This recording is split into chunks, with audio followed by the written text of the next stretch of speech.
Olá, nós vamos falar hoje sobre avaliação nutricional antropométrica de adultos e idosos. Vamos lá?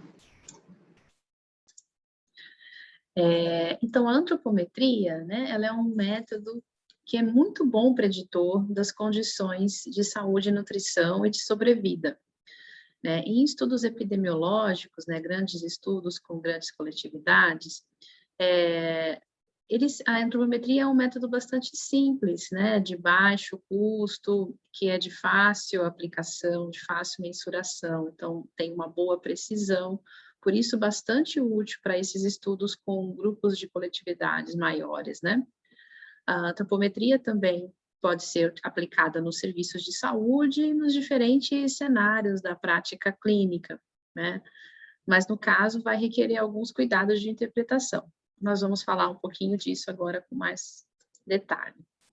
Então, nessa aula, nós vamos falar dos indicadores antropométricos para avaliação de adultos, com ênfase no uso do IMC e também de outros perímetros corporais e dobras cutâneas.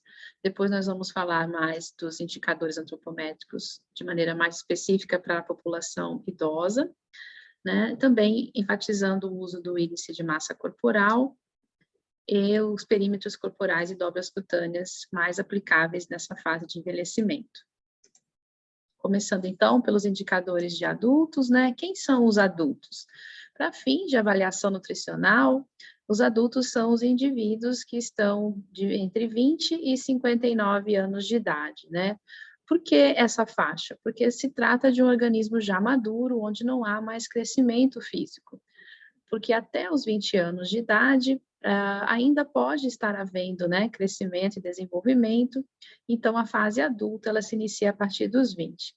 E a partir dos 60 anos de idade, já podem acontecer, já o processo de envelhecimento começa a aparecer de maneira mais acentuada, então nós passamos a identificar a população como idosa, né? Então, de 20 a 59 anos são os adultos, né? Qual o objetivo da avaliação antropométrica nessa faixa etária? Principalmente estimar a composição corporal para, dessa forma, avaliar o risco de adoecimento ou de óbito, né? Para fazer essa avaliação da composição corporal, são avaliadas, então, principalmente as reservas energéticas e a massa muscular, tá? Vamos lá. As principais medidas que são utilizadas na antropometria de adultos é o peso, a estatura, perímetros e pregas cutâneas. O peso e a estatura são usados principalmente para o cálculo do índice de massa corporal, que é o peso dividido pela estatura elevada ao quadrado. Os perímetros principais utilizados na antropometria, né, de adultos são os perímetros da cintura e do braço. E as pregas cutâneas, existem diversas possibilidades, mas a prega do tríceps é a prega que tem mais riqueza de informação e nós vamos falar um pouquinho sobre isso agora. Então, o IMC, né, é o principal índice na avaliação de adultos, né? Lembrem-se que sempre o peso tem que ser em quilos e a estatura em metros, para que o cálculo do índice seja feito de maneira adequada. O índice de massa corporal, IMC, também pode ser chamado de índice de Quetelet, porque foi Jacques Quetelet que desenvolveu, né, esse índice há muitos anos atrás. É um estudioso que pregava, né, a ideia de que a natureza procura o homem médio e que desvios da média seriam considerados erros, né? E é a partir dessa ideia que até hoje nós trabalhamos muitos aspectos da avaliação nutricional, em especial o índice de massa corporal. Os pontos de corte preconizados para classificação do índice de massa corporal são publicados internacionalmente, então existe um consenso internacional, a Organização Mundial da Saúde estabelece, né, que os pontos de corte chaves, né, são de ponto de corte de 25 quilos por metros quadrados de IMC, a partir de 25, tanto para homens quanto para mulheres. Os indivíduos estão classificados numa faixa de sobrepeso, ou também chamada de pré-obesidade, e o IMC de 30, né, de 30 quilos por metro quadrado, que é a classificação de obesidade, né? Depois também existem divisões aqui de graus, né, de obesidade, mas principalmente o ponto de corte 30 como ponto de corte marcador para a obesidade. Em relação ao baixo peso, é o ponto de 18,5. Existem várias publicações da Organização Mundial da Saúde, muitas delas trazem nomes diferentes para essas classificações, mas os pontos de corte-chave são os mesmos, né? É o ponto de corte, então, repetindo, de 25 para avaliar sobrepeso, classificação de sobrepeso, ponto de corte 30 como marcador, né, de obesidade e 18,5 como ponto de corte para baixo peso. O Ministério da Saúde no Brasil, ele adota esses pontos internacionais, né? A publicação do Ministério da Saúde, ela traz a nomenclatura um pouco mais simplificada, mais em relação à maneira como se fala, né, no Brasil, então, sobrepeso e obesidade, e os pontos de corte são os mesmos, né, 25 aqui marcando o início da faixa de sobrepeso, e IMC maior ou igual a 30, considerado obesidade. É importante a gente sempre ter em mente que esses pontos de corte são recomendados internacionalmente para a população em geral, mas que existem pontos de cortes diferentes, específicos, quando a gente trabalha com etnias específicas, principalmente população asiática. Então, caso vocês tenham que trabalhar com populações diferenciadas nesse sentido, é importante olhar nas publicações internacionais originais, porque elas trazem pontos de corte específicos. Isso porque, por exemplo, asiáticos podem ter elevado percentual de gordura, apesar de terem um IMC bem baixo, né? Então, isso acaba exigindo que a gente tenha outros pontos de corte para avaliar riscos, né, à saúde nesse grupo.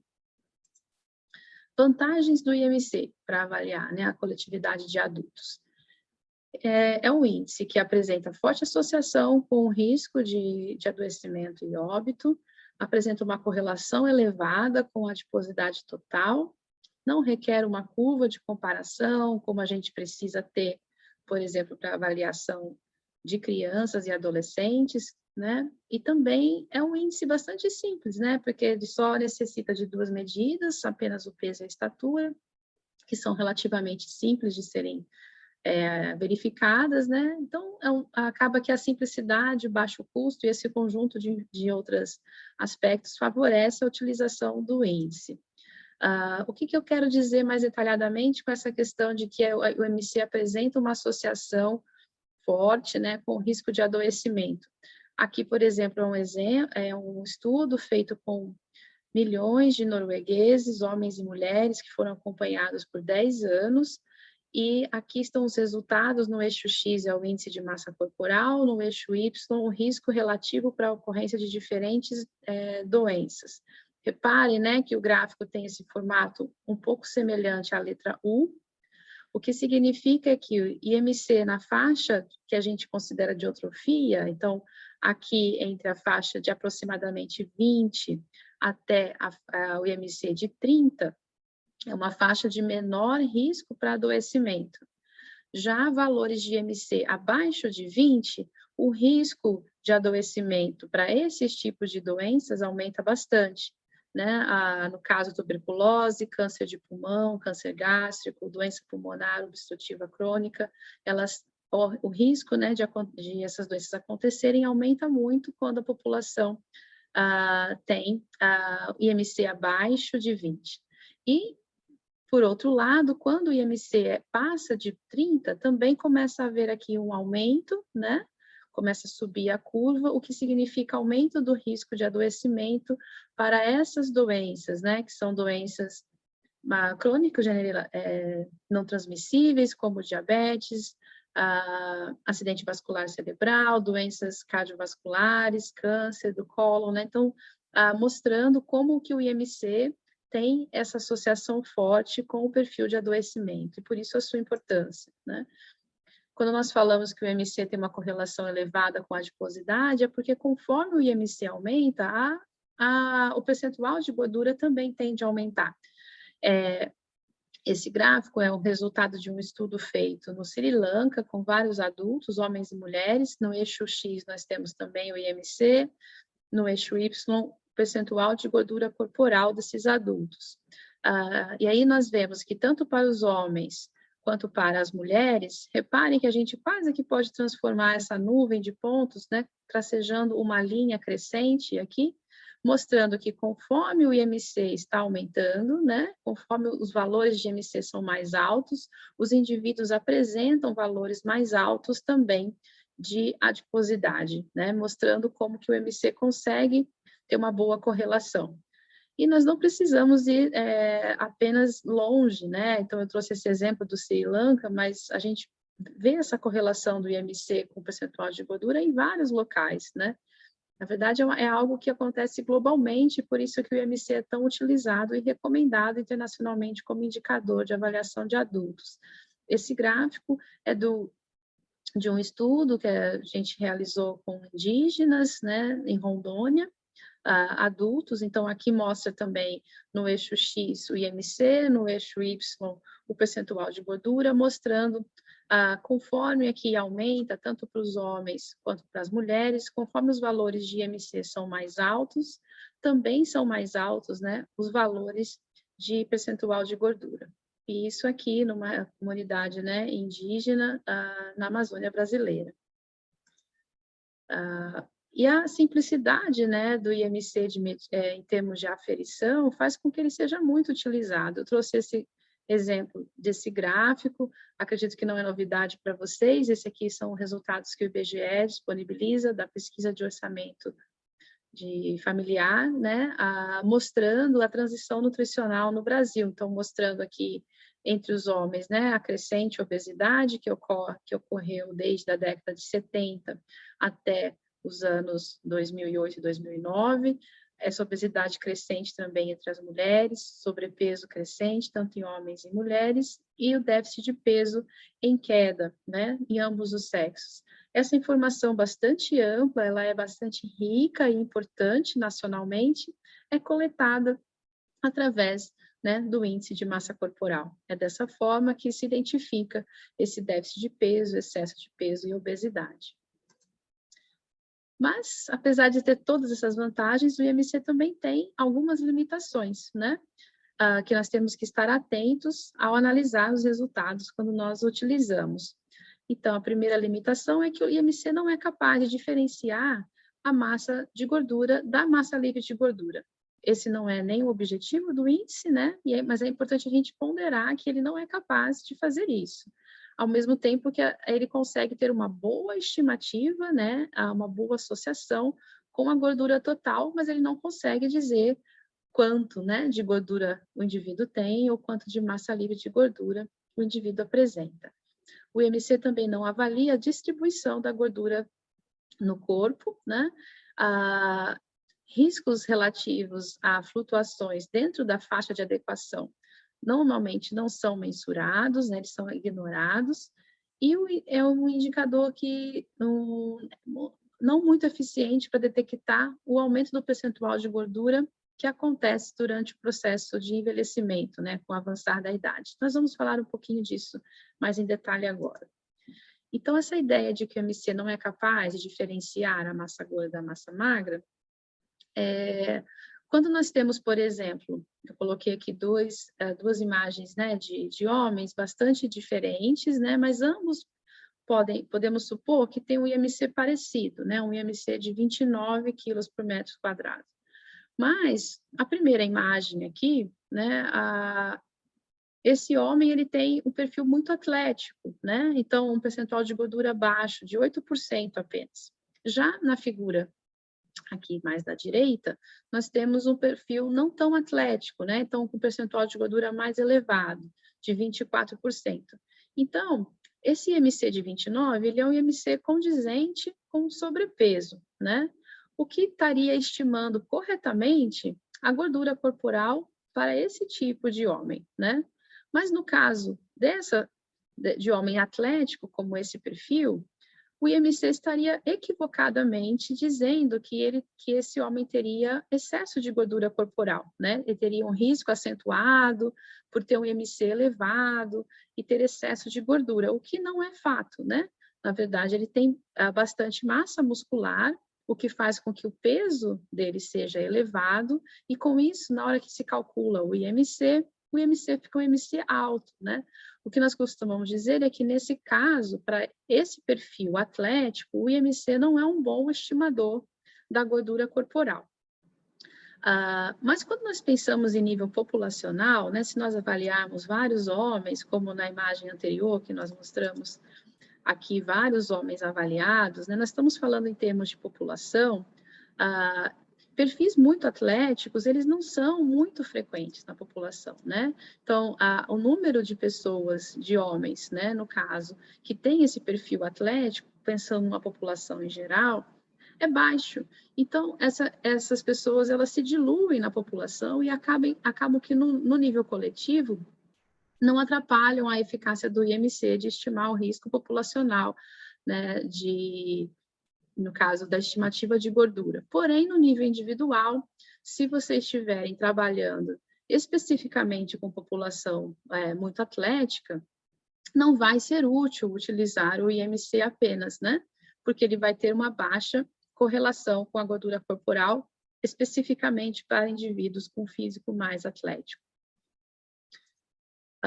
Em relação a dizer que o IMC não avalia a distribuição de gordura, é porque, por exemplo, se nós imaginarmos um conjunto de pessoas, homens ou mulheres, que tenham IMC de sobrepeso, né, na faixa de 26 quilos por metro quadrado, a princípio, o IMC vai dizer que todas essas pessoas, elas têm um risco um pouco elevado, né, para desenvolver alguns tipos de doença e devido a uma gordura corporal possivelmente elevada.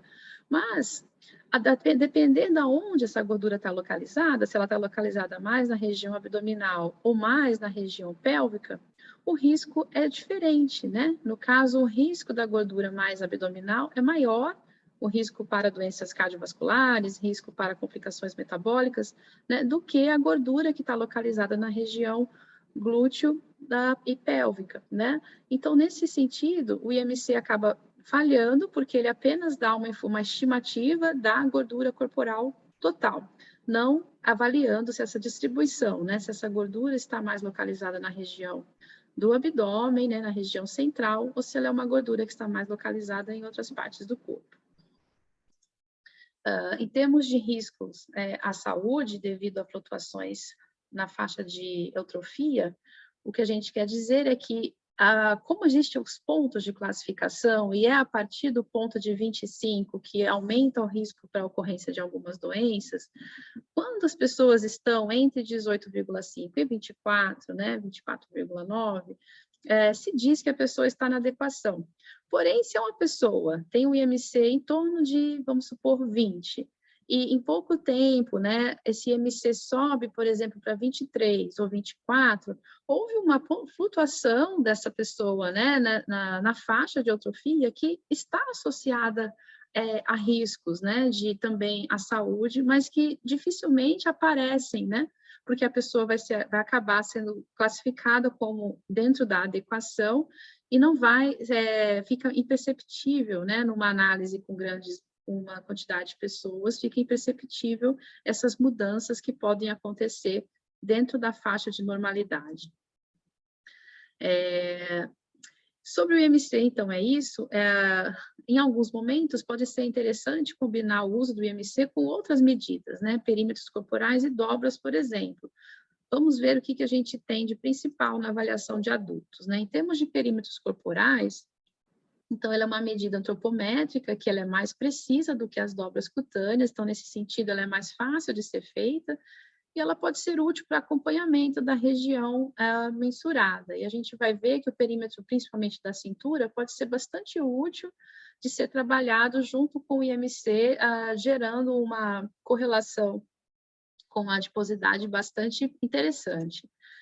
O perímetro da cintura, ele vai, no caso, ter uma estimativa, principalmente da adiposidade na região abdominal, né? Que é algo que o IMC não é capaz de fazer sozinho. Por isso que os dois combinados funcionam bastante, de maneira bastante interessante. Nós vamos ver aqui alguns exemplos. Além disso, o perímetro da cintura tem forte correlação com complicações metabólicas, né? E a aferição é relativamente simples também. Em termos de ser aplicado junto com o IMC, eu trouxe as mesmas imagens que eu trouxe antes, né? Lembra que a gente acabou de dizer que o IMC aqui de 29, ele erra, né? Ele acaba não sendo um bom estimador para uma pessoa com um físico muito atlético. Mas se junto ao IMC eu fizer o perímetro da cintura, facilmente eu vou perceber que o perímetro da cintura, para esse homem com essa silhueta mais atlética, o perímetro da cintura está dentro da adequação, né? E já ao fazer o perímetro da cintura para esse tipo de físico, né? A gente vai ter um perímetro da cintura com valor mais elevado, né? O que é condizente. Então, no caso, para esse tipo de pessoa, nós temos o perímetro da cintura elevado, o que condiz com o percentual de gordura relativamente elevado, o que condiz com o IMC de sobrepeso. E para essa pessoa, nós vamos ter um IMC elevado, né, equivocadamente, mas que ao fazer a cintura, eu vou perceber, opa, né, se eu tenho uma cintura adequada e um IMC elevado, eu acho que a gente tem que avaliar com um pouco mais de cuidado esse indivíduo, né? Possivelmente, para esse indivíduo, o IMC não está sendo um bom estimador, mas a cintura, junto com o IMC, é capaz de identificar essa falha. Valores críticos do perímetro da cintura. Existem também recomendações internacionais da Organização Mundial da Saúde. Para mulheres, o valor de 80 centímetros, para homens, o valor de 94 centímetros são considerados os principais pontos, né, nos quais se considera que acima deles, né, os indivíduos têm um risco aumentado para a ocorrência de problemas e complicações metabólicas ou cardiovasculares. Limitações, né, do perímetro da cintura. Ele é um indicador mais preciso para a adiposidade androide e existem alguns cuidados que temos que ter acerca do local de medição. Vamos ver. Quando eu digo que ele tem uma precisão melhor para pessoas com estrutura física, né, e tipo de adiposidade mais androide ou tipo maçã, é porque essas pessoas elas vão ter a concentração de gordura mais na região abdominal, exatamente, né, no local, na região onde o perímetro da cintura vai ser medido. Então, a precisão dessa medida para estimar a gordura em pessoas com esse padrão de distribuição de gordura mais androide é mais elevada, né, é uma precisão maior, uma estimativa mais adequada da gordura do que para pessoas com um tipo físico de distribuição de gordura mais genoide, né? No qual eu vou ter a gordura mais acentuada na região pélvica e aqui na região da cintura, onde o perímetro vai ser aferido, é possível que não haja uma quantidade de gordura tão alta ali e o valor do perímetro da cintura acabe sendo baixo, né, seja um valor de cintura dentro da adequação, ainda que a pessoa tenha uma gordura, uma quantidade de gordura considerável em outra parte do corpo. Em termos do local de medição, é importante a gente lembrar onde que é a nossa cintura, né? Não podemos errar e medir a cintura aqui embaixo do cinto, né? A gente tem que medir a cintura nos pontos adequados, determinados na literatura. Quais pontos são esses, né? Nós temos 4 pontos onde a cintura pode ser medida e em diferentes estudos ela pode ser considerada, né? Mas principalmente a gente tem essa medição aqui, que é a mais recomendada para que a gente possa utilizar os pontos de corte que eu acabei de comentar. Esse primeiro ponto aqui de medição da cintura é no menor diâmetro do abdômen. Aqui é logo abaixo da última costela, aqui logo acima do umbigo, e esse ponto é o ponto médio entre a última costela e a crista ilíaca. Essa medição é a medição recomendada atualmente pela Organização Mundial da Saúde e é com base nessa medição que nós temos esses pontos de corte que eu comentei anteriormente, tá? Então, se vocês forem utilizar esses pontos de corte aqui para ver se o perímetro da cintura está ou não adequado, né? Está ou não dentro da faixa de adequação para os indivíduos, é necessário que a cintura seja medida neste ponto, desta forma e não de outra maneira, né? Senão vai ter aí um erro de avaliação importante. Além do perímetro da cintura, nós temos o perímetro também do quadril, que tem uma correlação com a adiposidade na região pélvica, né? Junto com o perímetro da cintura, é possível calcular a razão cintura-quadril com essas duas medidas. A razão cintura-quadril é a divisão, então, do perímetro da cintura pelo perímetro do quadril. É um índice que está caindo em desuso, a gente traz para mostrar para vocês que vocês podem se deparar, né, na literatura, em alguns estudos, mas ele tem várias limitações, então ele está sendo bem menos utilizado do que já foi há um tempo, né? A razão cintura-quadril tende, então, a marcar a gordura, né, ser um marcador, a estimar a gordura visceral ou gordura da região central do corpo, e quando a razão cintura-quadril está elevada, sugere um risco aumentado para doenças cardiovasculares. Pontos de corte para essa elevação, né? Em mulheres é uma razão maior ou igual a 0,85, em homens uma razão cintura-quadril maior ou igual a 1. Esses valores estão disponíveis, são recomendados internacionalmente, ainda que se saiba que a razão cintura-quadril tem várias limitações. Essa relação da cintura por quadril, ela pode se manter a mesma, mesmo que você tenha uma mudança significativa dos perímetros, né? O valor do perímetro da cintura pode aumentar, mas o do quadril também pode aumentar, e na hora que você divide um pelo outro, acaba que a relação continua a mesma, mas a pessoa ganhou medidas, né? E é uma relação que depende bastante da estrutura física, da etnia mesmo, né? Da população. Então, com isso, gera bastante limitação. Por exemplo, aqui a gente tem duas imagens, né? Bem interessantes, porque as duas mulheres aqui, elas têm IMC bastante diferente, né? Essa primeira é um IMC de 24, que está dentro da adequação. Essa outra mulher com IMC de 35, que é o IMC já de obesidade. A cintura aqui dessa primeira figura é de 80, o quadril de 100, o que dá uma razão cintura-quadril de 0,80, que é considerada adequada, né?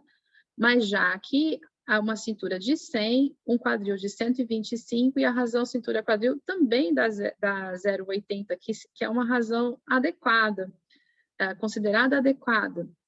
O que é estranho, né? Porque ela é considerada adequada, no caso também, equivocadamente, né? No caso, para essa mulher, a razão cintura-quadril não está sendo um bom estimador da gordura, porque houve uma compensação aqui da cintura pelo quadril, que gerou uma razão baixa, ainda que seja uma mulher com obesidade, né? Então, essa é uma limitação clara da razão cintura e quadril, e uma vez que nós temos o IMC junto com o perímetro da cintura, trazendo resultados bastante interessantes em termos de estimação da gordura corporal, não faz muito sentido a gente realizar, né, utilizar a razão cintura-quadril, que tem tantas limitações assim de aferição, né, de interpretação. O perímetro do braço, ele também é utilizado na avaliação de adultos como indicador de dimensão corporal, e ele também pode ser usado junto com a dobra cutânea do tríceps, para calcular, por exemplo, o perímetro muscular do braço ou área muscular do braço.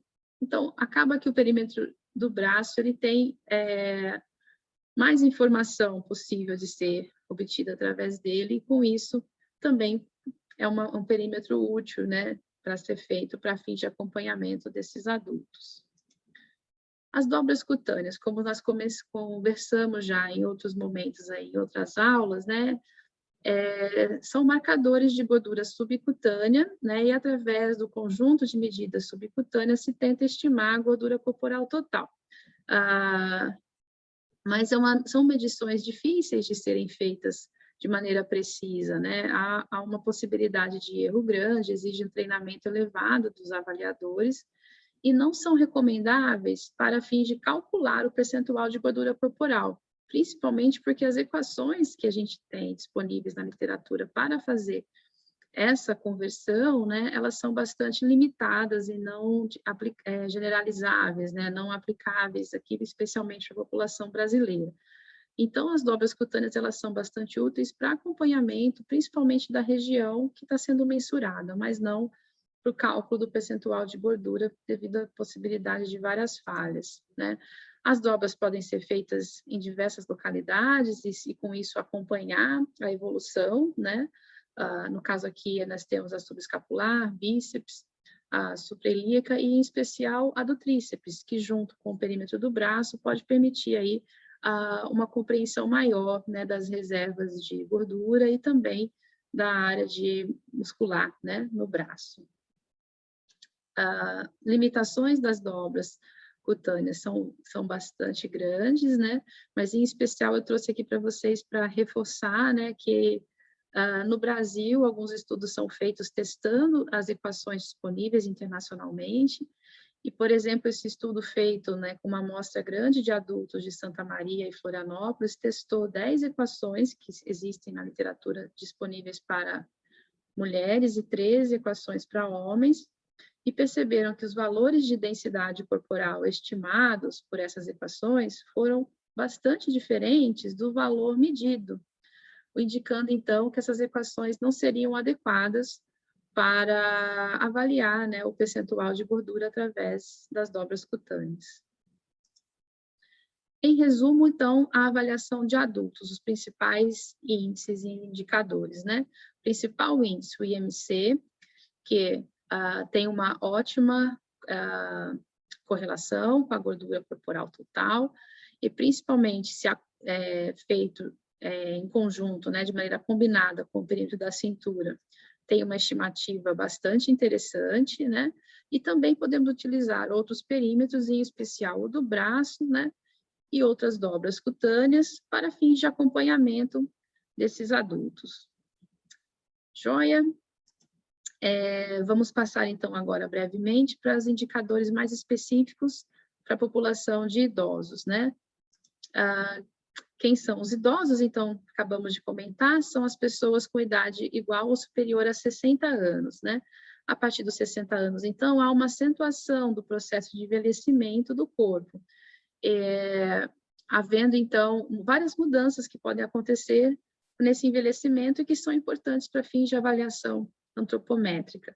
É importante a gente ter em mente as diferenças, né? Uma dificuldade grande na avaliação de idosos é que é uma diversidade muito grande de idosos, nós não envelhecemos de maneira muito homogênea, né? Nós temos idosos com idade cronológica, então, aos 65 anos, você pode ter idosos que são muito ativos, né? E com uma disponibilidade, uma atividade funcional e cognitiva bastante preservada, enquanto outros podem estar já com uma acentuação muito grande do envelhecimento, né? Então, por isso que a gente tem que ponderar bastante na avaliação de idosos essa diferença entre a idade cronológica e a idade biológica, né?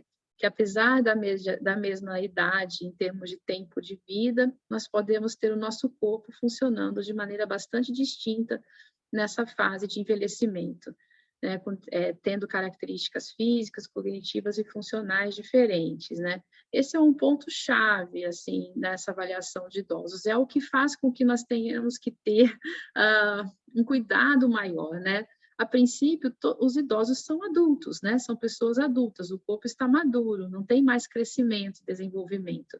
Mas as mudanças que acontecem no decorrer do envelhecimento, elas podem ter implicações importantes. E uma dificuldade para a avaliação nutricional é justamente que nós não temos um grupo homogêneo, né, de idosos. Então, situações em que você tem vários idosos que têm uma disposição e uma atividade que faz com que eles tenham um perfil físico muito similar até de adultos mais jovens, né, e outros idosos que já vão ter, principalmente idosos mais longevos, que vão ter uma estrutura física bastante já modificada devido ao envelhecimento. A avaliação de idosos também é bastante importante devido às mudanças, né, nas pirâmides etárias, tanto globalmente quanto no Brasil, em especial no Brasil a gente tem aqui, comparando a década de 80 com 2010, a gente vê um achatamento, né, da base, né, da pirâmide e um alargamento aqui do topo da pirâmide. Então, isso significa um número de idosos bastante superior, né, em comparação com anos atrás. Então, a população idosa brasileira ela está cada vez mais crescente, né, o que faz com que a gente tenha que se preocupar com mais cuidado, né, com essa população. Então, quais são as mudanças mais importantes que acontecem no envelhecimento, que tem a relação direta com a antropometria, né? Primeiro, acontece uma redução do percentual de massa magra, né? E um aumento do percentual de massa de gordura. Em termos percentuais, né, se nós pensarmos que o nosso corpo é o 100%, se eu tenho com o envelhecimento uma redução da massa óssea e uma redução da água corporal, em termos proporcionais, eu vou acabar tendo uma redução da massa livre de gordura, né? E com isso, o percentual de gordura ele passa também a ser maior, né? Nessa fase. E há uma perda muscular natural do envelhecimento. Natural, que eu quero dizer, é fisiológico, né? Faz parte do ciclo da vida. Não é que isso esteja relacionado a nenhum adoecimento. É natural de que com o processo de envelhecimento a gente reduza, né? A nossa água corporal reduz, a nossa massa óssea reduz, a nossa massa muscular reduz e o percentual de gordura aumenta. Além do percentual de gordura aumentar, ocorre uma redistribuição dessa gordura no corpo, né? O que eu quero dizer com redistribuição? Gordura que estava mais presente anteriormente, né, na fase mais jovem, presente nos membros, né, nos braços, pernas, essa gordura tende a se redistribuir e se acumular na região abdominal e dentro dos músculos, não mais na região subcutânea, o que interfere um pouco na elasticidade, na compressibilidade dos tecidos, né? A pessoa idosa, ela tem essa parte de elasticidade e compressibilidade diferenciada quando comparada com a população mais jovem. Nessa fase de envelhecimento, há maior risco para doenças crônicas não transmissíveis em geral, né? Também há um maior risco para a magreza e para problemas relacionados à perda óssea e fraturas. E também pode ocorrer redução da capacidade funcional, que é a capacidade das pessoas realizarem as atividades cotidianas. Então, quais os objetivos da avaliação antropométrica de idosos, né? Além dos objetivos que nós falamos para os adultos, né, de avaliar risco, nós temos um objetivo um pouco mais específico, que é de acompanhar essas mudanças que acontecem no decorrer do envelhecimento, né? Mudanças tanto na dimensão do corpo, como na composição corporal, além de também poder avaliar essa capacidade funcional, né? O quanto que essas mudanças no corpo estão interferindo ou não na capacidade desses idosos de realizarem as atividades cotidianas, de levantar, sentar, cuidar de si, né? E estar realizando suas atividades do dia a dia. As principais medidas que são utilizadas na antropometria de idosos também é o peso, a estatura, também perímetros e dobras, mas como perímetros principais, a gente tem o perímetro da panturrilha, principalmente, e também o do braço e do pescoço, e dobras cutâneas, principalmente a do tríceps e a subescapular. Nós vamos falar um pouquinho mais disso. O peso, né, na fase adulta, o peso ele é mais importante para o cálculo do índice de massa corporal. Na fase já de envelhecimento, na fase mais dentre os idosos, o peso em si, sozinho, ele é um indicador importante, porque ganhos de peso, né, principalmente a perda de peso, na verdade, que é involuntária, elas são sinais importantes de adoecimento, né? Então, é bastante interessante que se observe, né, qualquer perda de peso muito abrupta numa pessoa de mais idade, né, é um sinal importante de risco de adoecimento, né, um alerta Então, acompanhar o peso na fase, né, nessa fase da vida mais marcada pelo envelhecimento é essencial. O peso também ele vai estar refletindo uma reserva, né, de gordura e de estrutura física geral do corpo, né?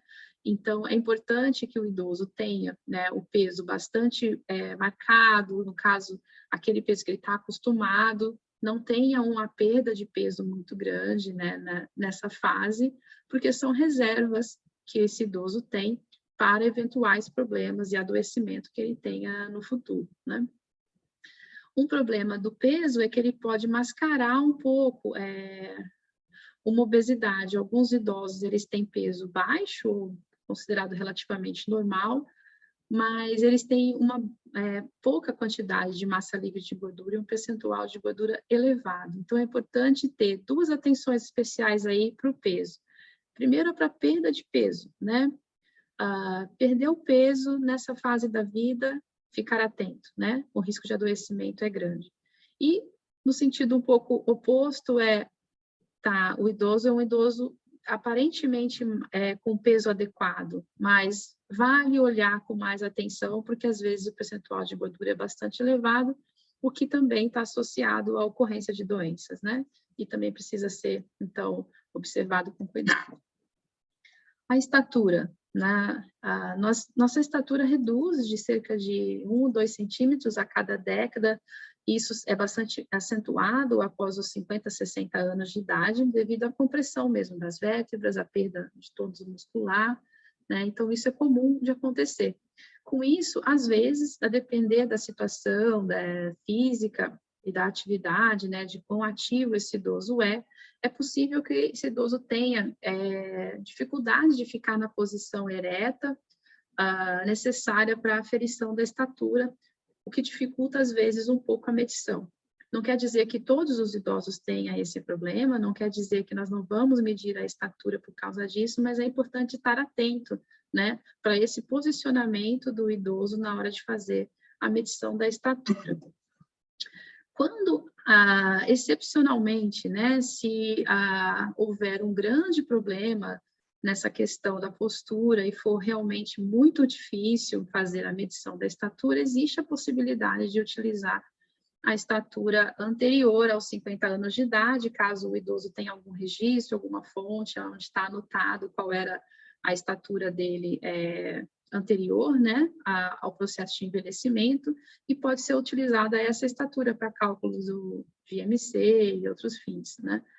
Também existem equações de predição para estimar a estatura através da altura do joelho.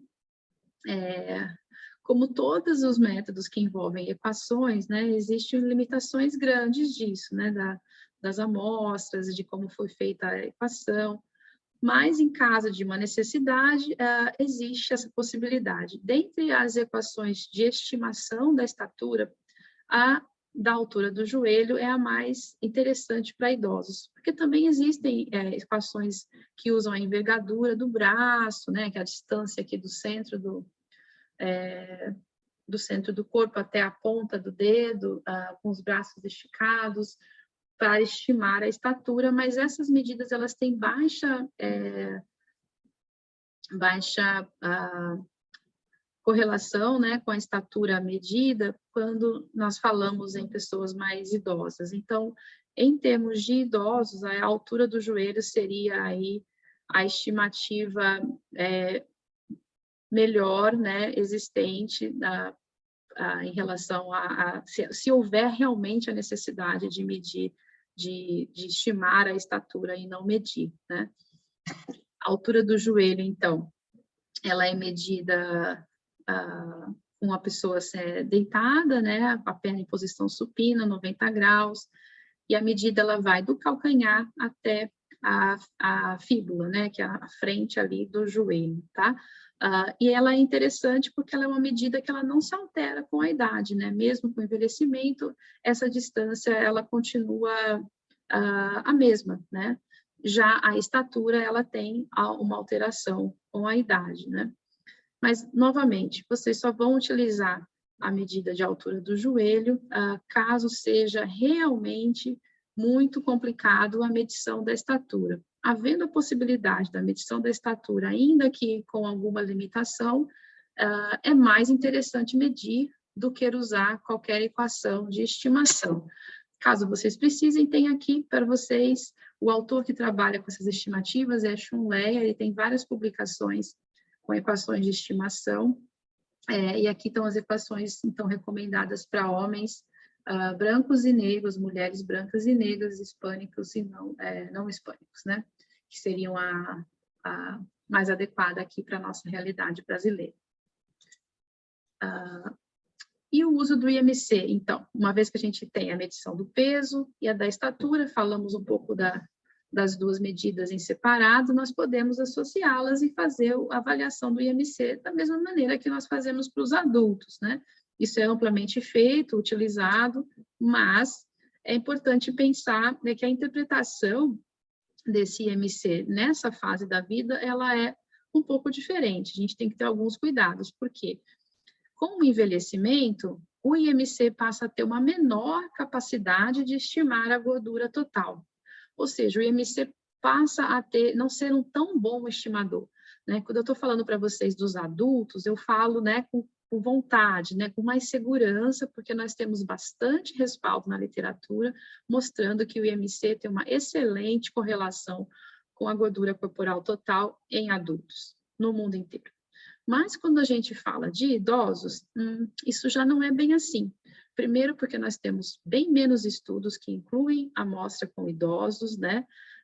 Nós temos uma diversidade de idosos, como eu comentei, né? É difícil você ter uma padronização, porque na mesma idade os idosos têm perfis físicos muito diferentes, né? E funcionais muito diferentes.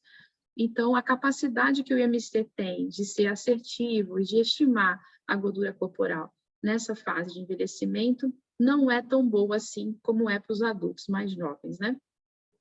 E há questionamentos sobre, então, os pontos de corte que são utilizados para avaliar risco de adoecimento e óbito em idosos através do IMC, né? A qualidade que nós temos de informação sobre o IMC e a capacidade dele de estimar o risco em saúde para adultos, ela não é a mesma quando a gente olha para os idosos. Pontos de corte, então, para utilizar o IMC para idosos, né? Essa publicação da OMS de 97, ela traz os mesmos pontos de corte que são previstos para adultos. Então, nós temos aqui o sobrepeso marcado no IMC de 25 e a obesidade no IMC de 30. Nessa publicação, basicamente se considera que acima de 20 anos são os adultos, né? Então, que esses pontos de corte que são utilizados e já bem reconhecidos internacionalmente para adultos, eles também podem acolher a população de idosos. Principalmente se a Organização Mundial da Saúde mantém essa recomendação por não existir outra recomendação que seja robusta, né, que traga uma amostra grande de idosos que justifique a gente, no caso, aderir a outro ponto de corte. Mas existem outros pontos, né, que não tem uma construção metodológica tão completa quanto esses pontos que são gerais para a população adulta, mas que estão na literatura para serem avaliados. E assim, né, é muito dinâmico. Então, é o que temos disponível no momento. Então, uma das classificações bastante utilizada é a classificação de Lipschitz, que é de 1994, que sugere que a gente que passe o ponto, né, que considere como adequado idosos até o IMC de 27, e que só a partir de 27 que se considere excesso de peso e risco de doenças relacionadas a complicações metabólicas. E também se aumentou um pouco o IMC relacionado ao baixo peso, né? Então, idosos com IMC menor que 22 já estariam sendo considerados idosos com peso baixo, né? Ou seja, com maior risco para doenças relacionadas ao baixo peso. Essa classificação, portanto, ela é mais flexível acerca do excesso de peso, ou seja, ela entende que é possível o idoso ter um IMC um pouco mais alto, até 27, para então ser considerado como em situação de um risco aumentado, né, devido à gordura corporal. Esses pontos de corte de lipstick, eles foram adotados pelo Ministério da Saúde no Brasil e atualmente esta é a recomendação nacional para a classificação de idosos, ainda que a Organização Mundial da Saúde não tenha adotado estes pontos de corte para avaliação de idosos, né? Então, há ainda uma diversidade nesse sentido. Existem também pontos de corte recomendados pela Organização Pan-Americana de Saúde, uma publicação de 2001, que é ainda mais flexível, né? Que sugere que os idosos podem ter até um IMC de 28 e ainda estariam dentro de um nível considerado de adequação em termos de risco de adoecimento. Apenas idosos aí com IMC acima de 28 seriam considerados em situação de excesso de peso. E o baixo peso também sendo considerado aí já a partir de 23, né? Então, quando o idoso tivesse um IMC de 23 quilos por metro quadrado, né? Já seria um ponto para sinalização de baixo peso, né? E com isso maior risco de adoecimento por algumas doenças, né? Enfim, são pontos de corte distintos e eles acabam tendo uma questão de flexibilidade, né, diferente. Então, tentando trazer isso para vocês aqui, se nós pensarmos uma linha reta com os valores de índice de massa corporal, né, pela OMS, a gente tem aqui que 18,5, apenas quando o idoso está abaixo desse valor é que eu considero que ele estaria sob risco, né, de baixo peso, e com isso um risco aumentado para doenças relacionadas a isso, e quando ele passa do IMC de 25, eu já considero que esse idoso estaria com risco para doenças relacionadas a complicações metabólicas. Já o ponto de corte lipstick já traz, né, o baixo peso para o IMC, para o ponto de 22, e é mais flexível, né, mais tolerante com o excesso de peso, aceitando que idosos podem ter até um IMC de 27, que só após 27 eles estariam com um risco relacionado ao sobrepeso. E a publicação da OPAS aumenta essa flexibilização até 28, né? A questão desses valores em nível individual, na prática clínica, tem uma importância muito baixa, porque, na verdade, você pode acompanhar esse idoso de perto e verificar como é que ele está evoluindo com outras medidas, enfim. Então, parece assim, será que é importante eu pensar de 27 para 28? Acontece que quando você trabalha no nível coletivo, né, em termos do serviço de saúde, em termos de ações de vigilância, né, mudanças pequenas aqui em pontos de corte, você pode estar privando, por exemplo, um grande grupo de idosos de estarem sendo acompanhados por um determinado programa ou de receberem uma intervenção específica, por eles não estarem dentro dessa classificação. Então, essa questão do ponto de corte, ela é bastante importante de ser avaliada e é uma fragilidade, né? Porque nós não temos um consenso sobre isso ainda na literatura. Então, essa falta de consenso, ela é um ponto complicado para o uso do IMC, para essa faixa etária. Além disso, a diversidade biológica, né, que dificulta esse consenso. Né? Por que não existe o consenso? É porque é tanta diversidade no processo de envelhecimento que fica difícil determinar um consenso único para essa faixa etária. Pode-se pensar que para idosos mais ativos, né, talvez os valores aqui da OMS, que são para adultos, sejam pertinentes, mas para idosos que não são tão ativos ou que estejam acamados, talvez a flexibilização proposta pela OPAS faça mais sentido. Então, isso complica um pouco, né, essa definição de pontos de corte. Né? Essas alterações fisiológicas todas que acontecem com o envelhecimento, da redistribuição de gordura, elas também complicam um pouco essa determinação mais taxativa com respaldo da literatura sobre como trabalhar o IMC nessa faixa etária. Né? Então, o ideal é que na população de idosos, sempre que for trabalhar com idosos, que o IMC seja complementado, né, com outras medidas antropométricas ou não, né, mas que possam avaliar a composição corporal de maneira um pouco mais detalhada, porque o IMC sozinho nessa faixa etária ainda é um indicador frágil, mesmo que muito usado, né? Vamos ver um pouco dessas outras medidas que podem ser feitas.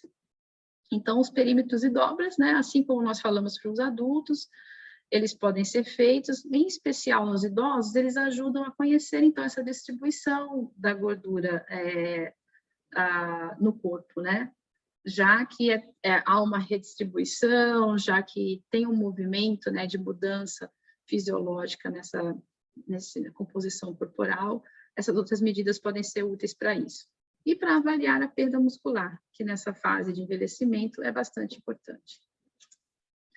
Os perímetros corporais, principalmente. Então, eles contribuem para a avaliação completa, né, do estado nutricional, os mais importantes, panturrilha e braço. O mais utilizado, ainda que não tenha tanta vantagem em termos de interpretação do estado nutricional, é a cintura, que acho que ele é mais utilizado simplesmente porque ele é simples de ser feito. E um perímetro que está sendo promissor como uma substituição, uma alternativa ao perímetro da cintura, é o perímetro do pescoço. Nós vamos falar um pouquinho disso. A panturrilha, né? A panturrilha, ela é um local que é sensível em termos de avaliação de perda muscular. Então, ao medir o perímetro da cintura, o perímetro da panturrilha, né, você consegue ter uma percepção da perda muscular do indivíduo, né, principalmente nessa fase de envelhecimento. Porque é um local que nós não devemos perder massa muscular, né? É um dos locais, mesmo quando nós estamos doentes, quando nós não fazemos atividade física, né? A panturrilha, ela se preserva, ela é um dos últimos compartimentos, assim, do corpo que perde massa muscular. Então, valores inferiores a 31 centímetros sugerem que é uma perda muscular considerável, né? Que daí, então, deve-se estar mais atento à avaliação desse idoso em termos de massa muscular, né? E a perda, né, muscular na panturrilha está relacionada à capacidade funcional, à capacidade desse idoso realizar atividades em pé, levantar, sentar, caminhar. Então, também é interessante medir a panturrilha com esse foco, né, na capacidade da avaliação funcional do idoso. O perímetro do braço também, da mesma forma que nós falamos para os adultos, ele reflete a composição corporal total, permite calcular a área muscular do braço, então ele é útil de ser medido para acompanhar esse idoso de uma maneira geral e também em termos de avaliação funcional, né? Se você tem perdas, né, de reservas energéticas ou musculares, o perímetro do braço ele é sensível a isso, né? E essas perdas elas estão relacionadas à capacidade funcional desse idoso de realizar as tarefas do dia a dia. A questão funcional, por exemplo, é a capacidade de quanto tempo o idoso leva para levantar de uma cadeira e caminhar por 3 metros até um determinado ponto, né? Se isso é uma atividade que é feita com facilidade ou não, né? Aqui nós temos uma medida de dinamometria, onde o idoso está sentado e se pede para apertar o dinamômetro e ver a força desse aperto de mão. Essa força do aperto de mão está relacionada, né? Pode estar correlacionada com o perímetro do braço, com a área muscular do braço. Então, são questões relacionadas à massa muscular e à capacidade muscular que são possíveis de ser avaliadas e importantes de serem avaliadas nessa fase da vida, né? Porque essa alteração funcional, ela está relacionada com alteração neural, né? Com parte cognitiva, então pode ser bastante interessante para acompanhar o risco, né, de adoecimento desses idosos. O perímetro da cintura, como eu comentei, ele é bastante feito em população de idosos, né? Mas com tudo que eu acabei de comentar, né, que há uma redistribuição da gordura, que a gordura se concentra na região abdominal e que isso é fisiológico, né? A gente tem que ter uma atenção ao interpretar o perímetro da cintura de idosos, né? Acaba que é uma medida que pode ser pouco útil quando essas mudanças fisiológicas estão acontecendo de maneira muito acentuada, porque senão todos os idosos vão ter o perímetro da cintura elevado, né? Porque, na verdade, a redistribuição da gordura corporal acontece naturalmente, né? Então, qual o sentido de eu medir o perímetro da cintura, né? Até porque também nós não temos pontos de corte, né, específicos para essa população. Então, também até avaliar se o perímetro que eu estou medindo é alto ou baixo, por tudo que nós falamos dessas mudanças, não faz sentido eu utilizar também o mesmo ponto de corte previsto para adultos jovens, né? Então, é um perímetro que pode ser feito para fins de acompanhamento, mas que ele traz pouca informação para essa população em fase de envelhecimento. Uma alternativa ao perímetro da cintura, que vem apresentando interesse na literatura, é a medição do perímetro do pescoço, né? Porque também o perímetro do pescoço pode estar relacionado com complicações metabólicas, valores de perímetro de pescoço elevados parecem ter uma correlação alta com a gordura corporal. Isso ainda não é algo estabelecido, assim, de maneira concreta na literatura, de maneira consolidada, mas é um perímetro aí promissor, né? Que talvez mais estudos possam trazer essa medida do pescoço como promissora. O interessante é que, como ela não está na região, né, como o pescoço não abrange, né, a região da redistribuição de gordura e concentração da gordura corporal no envelhecimento, medidas do pescoço poderiam ser aí uma boa estimativa da gordura e não necessariamente é uma medida que não estaria sendo influenciada, né, diretamente pela essa redistribuição da gordura na região abdominal. Mas isso ainda não está totalmente aí determinado na literatura, fica como um perímetro possível aí para o futuro. Em termos de dobras cutâneas na fase idosa, novamente, né, se há problemas de aferição das dobras cutâneas em adultos, né, esses problemas são potencializados na fase de envelhecimento, porque há, né, essa mudança, né, de menor elasticidade e compressibilidade dos tecidos, então fica difícil de você separar a massa na hora que você faz a pinça para medir a prega, né, esse pinçamento e a separação do que é gordura subcutânea, do que é a parte muscular, não é tão simples de ser feita, né, nessa faixa etária. As equações que são complicadas para adultos, elas são muito mais complicadas para idosos, porque são pouquíssimas as amostras que incluem população idosa para a construção de equações diversas relacionadas a dobras cutâneas, o que faz o uso, né, da dobra para essa faixa etária ter bastante limitações. É possível de ser feito, exige treinamento e pode ser útil para fins de acompanhamento, né? Mas exige diversos cuidados, né, necessários aí de medição. Dentre as dobras que podem ser feitas, as mais interessantes de serem feitas é a do tríceps e a subescapular. A do tríceps, ela tende a diminuir com a idade fisiologicamente, né? Conforme nós envelhecemos, a dobra do tríceps a dobra tricipital tende a diminuir, porque ocorre perda muscular, né? E de gordura, porque a gordura se redistribui, sai, né? Não fica presente tanto na região dos membros. Então, naturalmente, é uma dobra que diminui com a idade. Então, ao medir, é preciso ter essa visão, que muitas vezes você pode estar medindo e não é que esteja havendo realmente uma perda muscular local, né? Mas todo um processo que envolve a redução dessa dobra. Já a dobra subescapular, ela é interessante de ser feita justamente porque ela é menos influenciada pela redistribuição de gordura, né? É uma dobra que sofre menos, né, interferência dessa redistribuição, e com isso talvez seja interessante de ser acompanhada ao longo da fase de envelhecimento para acompanhamento dos idosos. Resumo sobre, então, a avaliação aqui de idosos, os principais indicadores. O peso é importante de ser acompanhado individualmente mesmo, não é acoplado ao IMC. O peso em si, ele é importante de ser avaliado na fase de envelhecimento. O IMC, ele é um índice utilizável, deve ser feito, mas as interpretações dele, elas necessitam de cuidados redobrados, né? E, com certeza, é necessário utilizar outras medidas complementares ao IMC para ter uma compreensão melhor da composição corporal desses idosos. Dentre essas medidas complementares, uma medida importante é o perímetro da panturrilha, já bem estabelecido na literatura, principalmente em relação à estimativa de perda, né, da massa muscular, tá?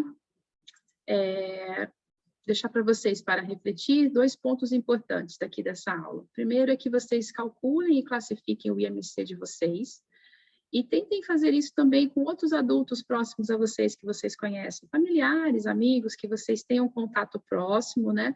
Possam perguntar o peso e a altura, e com isso calcular o IMC, tá? E sejam pessoas que vocês conhecem visualmente o físico, para que vocês possam ter uma interpretação. Tentem responder, o IMC foi um bom estimador da gordura corporal nesses casos que você mediu? O que você acha e por quê? Tá? Depois me contem. Em relação ao tema de idosos, né? Os idosos mais jovens e ativos podem ter seu estado nutricional avaliado da mesma forma que idosos mais longevos e menos ativos? O que vocês acham? Quais são as implicações dessas diferenças, tá? Pensem um pouco sobre isso, que isso vai ajudar vocês a refletir sobre a matéria, né? Uma leitura essencial para vocês lerem sobre esse assunto é essa publicação aqui, né? Que é a Laís Botelho, ela foi uma colega de vocês, ela foi aluna aqui conosco, e hoje já é colega formada, e esse trabalho, né, está no prelo para ser publicado, está disponível se vocês clicarem aqui no DOI, está disponível no ResearchGate. Vale a pena porque a gente traz uma discussão bastante interessante sobre essa diversidade dos idosos e a problemática de uso dos indicadores antropométricos nessa faixa etária.